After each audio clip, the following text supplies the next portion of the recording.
Volám sa Milan Grochal. Už viac ako 20 rokov sa venujem maserským technikám a hlavne technikám na odstránenie bolesti a blokád v tele.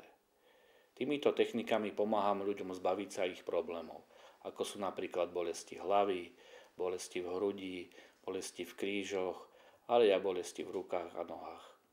V dnešnej dobe má mnoho ľudí problémy s bolestiami chrbtice.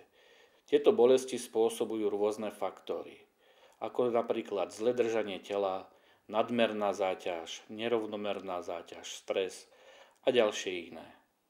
Tieto faktory spôsobujú nerovnováhu medzi svalmi, úponmi a kostiami.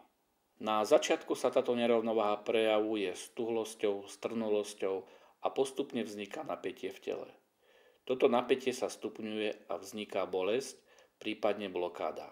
Na chrbtici sa blokáda prejavuje posunom platničky alebo stavca, čo vyvoláva v danom mieste bolesť, ale bolesť sa taktiež môže prejavovať na vzdialenejších miestach, napríklad môže vyžarovať do hlavy, rúk, nôh a iných častí tela. V oblasti kĺbu sa napätie prejavuje jednak bolesťou, ale aj zmenšením a obmedzením pohybu.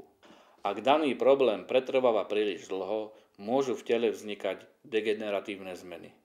Mojím klientom ponúkam širokú škálu služieb, ako aj odbornú a komplexnú starostlivosť o telo.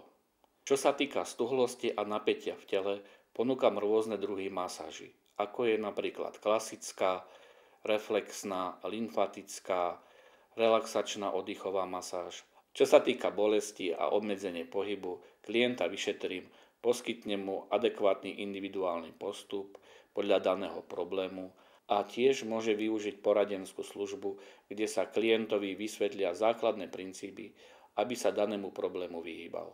Preto vám odporúčam, aby ste využili služby, ktoré vám ponúkal, zbavili sa bolesti, stuhlosti a aby ste sa opäť cítili uvoľnene a príjemne.